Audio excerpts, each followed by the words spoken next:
This story is brought to your ears by all our fantastic supporters on Patreon.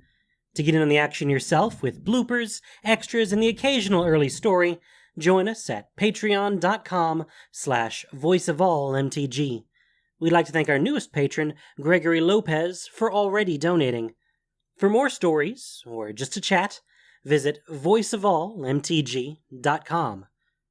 And now, Voice of All presents Krenko, Mob Boss, a story of Ravnica. Krenko had a strong stomach from a childhood of eating out of gutters, but Mr. Taz made him uneasy. This was the third time they'd met to discuss business, and Taz's strange appearance was always the same. He looked human, but his face fit too loosely on his skull, and his skin didn't seem attached to his skeleton. When Krenko thought about it too hard, he could imagine Taz's entire epidermis slithering off and sliding down into a fleshy puddle around his feet. How's your lamb, Mr. Krenko? They were in a smoky pub near the smelting district, Taz's choice. Not in Blood Witch territory, but just by a smidge. This was good because Krenko despised the Rakdos thugs. Too unpredictable and not in the way Krenko liked. Yum! Krenko took an obligatory bite and considered his options. Taz wasn't a lich or necro thing, or Krenko's exceptional goblin nose would have detected it. In fact, Taz smelled quite expensive, like almonds and clean rabbits. Krenko analyzed how the skin wobbled beneath Taz's eyeballs and bunched up around his knuckles. Oh, it was so obviously a skin suit, and not a very tailored one at that. I trust you find the task appealing? His neck was straight down, no bump at the throat like a female human, but his voice was low and gravelly. It's gutsy. Yes, but you have proved yourself to be a master of bold maneuvers. Thanks to you, Mr. Taz. He fondly remembered the last job, the one with the exploding Azorius statue and flaming saprolings. Yes, Krenko liked this slippery-faced man who kept offering him delicious jobs. As a young goblin just getting his start, a well-connected patron was a gift Krenko never expected. Besides, Krenko had a healthy respect for anything that could claim itself ugly and not give a rat's tail what the rest of the world saw. The Boros, huh? Krenko was stalling for time. He wanted the job, but it would complicate things. He had rounds to make along Foundry Street. Azek and Pondal were loyal, but could barely count past 10. More goblins appeared at his warehouse daily. They followed Krenko around like he was some honey basket, which would be useful if he found things for them to do. Maybe with the capital from Taz's new job. All right. Krenko had no doubt in his ability to carry off the heist, but he marveled again that Taz trusted a lowly goblin with such a task. Most thought goblins were pests at worst, and pack animals at best. I'll do it. I have no doubt you will. He slid a velvet bag across the table. Light escaped through the seams. Here is a special tool to help in your endeavor. Krenko peeked inside, grinning when he saw the glowing shiv nestled against the velvet. Oh, you know me so well. Brilliance recognizes brilliance. And you sure about what you want me to bring back? Maybe there's something more valuable I can pick up for you. No, Mr. Krenko. The item I requested will make me quite happy. Taz smiled with his ill-fitting lips and disappeared into the crowded pub. With Taz's enchanted shiv tucked in his boot, Krenko began his surveillance on Sunhome, the imposing Boros Guild Hall. After an hour on a rooftop with a spyglass, Krenko was hot and bored and had learned little new. The Boros still loved straight lines and hard work, and Krenko still couldn't believe that goblins joined the guild willingly. But there they were, digging trenches, washing barracks, and loading corpses onto a Golgari corpse hauler. Krenko wondered if an average day resulted in that many dead soldiers, or if something had happened beyond the scope of his eyeglass. The next morning, Krenko swaggered into Sunhome's mess hall like he owned the place. The cavernous hall fed 1,000 soldiers at a time. They sat in front of platters of hot food on long tables that seemed to stretch for miles. It was noisy and hot, but the abundance of free food answered one of Krenko's long-standing questions. Suddenly, goblins in Boros made a lot more sense. Krenko slid onto the end of a bench, helped himself to the duck eggs, and settled down for a good listen to the dull roar of voices around him. The soldiers behind him were talking about a fight in Keyhole Downs. Krenko concluded it was about a girl and turned his keen ears elsewhere. And then a few seats down, a young man with black hair said something that caught his ear. It's come down to a duel, He informed the woman seated across the table. She had a bandage on her forehead. Who drew the line? Aurelia? She kept her voice low, like she didn't want to be easily heard. But the man spoke louder than necessary. No, the nosy Azorius found it in the fine print. I find that hard to believe. Aurelia let it stand? Why shouldn't she? She could crush Vinren in a heartbeat. Suddenly, Krenko's bench tipped dangerously, and several soldiers clambered to their feet. Shut your mouth, Grunt! A fist fight erupted between the tables. Krenko picked up his plate and headed to the other end of the hall. Such undisciplined hot-headedness seemed very un-Boros. Krenko took a deep breath, enjoying the tension seething in the room. Yes, this was going to be as fun as it was lucrative.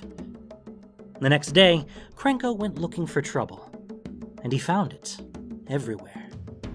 In Sunhome, tempers were high, and the rank and file were more interested in squabbling than their daily chores. Krenko joined a goblin maintenance crew on one of the gigantic balconies that jutted from the blocky edifice. If I want to get a look at Feather, where should I go? He was whispering to the hook-nosed goblin next to him. He'd been polishing the wall for nearly an hour, and nothing useful had happened. The goblin had a couple of patches on his uniform, but apparently they weren't enough to get him out of manual labor. She says you gotta call her Guildmaster Vinren now. He spoke very slowly, like Krenko was an idiot child. Whatever her name is, where do I find her? Where are you from? Some gruel outhouse? Top floor, but you better stay away. What is going on? I just got here from the rubble belt. The goblin looked smug. Yeah, I knew you were gruel. Well, it's crazy around here. Aurelia's gonna be our new master because she says that no disgraced angel's got the right to rule. Vinren's gonna be banished. As long as she makes no trouble, she'll keep her life. Now, no more talking, or I'll report you, got it? The goblin's self-importance filled Krenko with loathing. This place was teetering on the edge. All it needed was a little push. Chaos is the best cover, and Krenko went about setting fires and kicking down doors. Floor 1, an incendiary rumor in a willing ear. Floor 2, punched yesterday's pompous goblin on his fat nose. Floor 3, spark bombs. Floor 4, actual bombs. By the time he reached the top tier, the halls were filled with the sound of thudding boots and alarmed shouts. Outside, swords clashed on the balcony, and no one noticed a snaggle-toothed goblin enter the chambers of Vinren, aka Feather, the guildmaster who apparently lacked control. Krenko found himself in an empty room under an open skylight. Harsh sunlight shone down on a glassy detention sphere, which hovered above the blood-red fist emblazoned on the tile floor. A white-winged angel was in a magical stasis inside the cell. Her wings tucked around herself like a baby bird. She appeared to be sleeping. After a cursory look around the chamber, Krenko took his glowing shiv from his boot and poked at the sphere. Nothing happened, so he stabbed it again. And again. Nothing. Ugh, why would Taz give him a glowy shiv unless it was better for smashing than a regular shiv? At first, the sphere seemed like it was made out of light and mist, but when Krenko traced the surface with his palms, he felt something solid near the top. He took the shiv and slammed its handle against the invisible piece. There was a sucking sound, and blue lighting zinged across the room. With another good smash, the sphere dissipated, sending the angel tumbling unceremoniously to the floor. Hearing footsteps approaching in the corridor, Krenko quickly plucked 2 feathers from the angel's wings just as she began to stir. Help! She tried to escape. She's free. She attacked me. Krenko ran for the door. Suddenly, broad-shouldered guards crowded the room, and Krenko dodged legs to get to the door. As he scampered out, an armored minotaur dragged the angel to her feet, her protests falling on deaf ears. Just as Krenko reached the front gate, a large explosion rocked Sunhome. Not one of his, Krenko thought gleefully. Yes, indeed, chaos was the best tool of all. At sunset, Krenko met Taz on the Millennial, an aerial platform with the most coveted views in all of Ravnica. You had to be someone to get a ticket to come up here. Some Ravnicans waited their entire lifetimes. Most would never get the chance. Taz was waiting for him by the appointed marker, staring out at the eye-boggling maze of buildings and streets. Sometimes I forget to look at the sky. Krenko handed him a wooden box. Inside was a white angel's feather. It seemed to glow red under the setting sun. Entire days go by and I never see the sun at all. Krenko grunted in agreement. He knew what it felt like to be a rat in the darkness. I'm exceptionally pleased. Your payment is being delivered to your establishment as we speak. Krenko beamed. With coin like that, he could buy Azek and Pondal breakfast every day if he wanted to. Not that he did. Krenko extended his hand to close the deal. But instead of shaking it, Taz handed him a silver key with the Orzhov symbol carved into the shaft. An Orzhov safe box. This key is all you need to retrieve the money. Krenko's ears perked up. Whose money?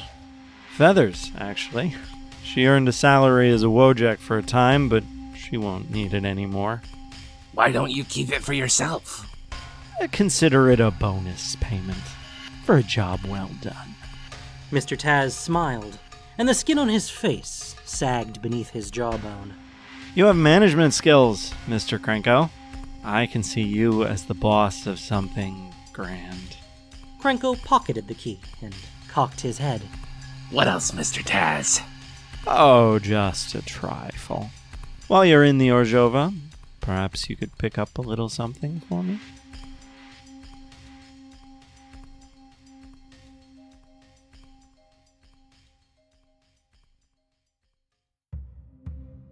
Thank you for listening to this production of Voice of All. As listener-supported entertainment, we rely on you not just for the voices of the characters, but also to keep us going and growing. If you enjoyed what you heard, please support us by rating and reviewing us on iTunes, or following us on SoundCloud or Google Play, or just plain sharing with your friends. You can also support us directly on Patreon for exclusive perks. Krenko Mob Boss was written by Jenna Helland. The podcast was produced and edited by Gen Dookeshi, with sound editing by Grace Noir. This week's story featured the voice talents of Kelly Diggs, J.W. Forsyth, Ben Lyon, Purple Rogue, Keo, and Ash Thurman. Voice of All is unofficial fan content, permitted under the Wizards of the Coast fan content policy. Magic the Gathering is copyright Wizards of the Coast. Thanks so much for listening. Y'all have a great day.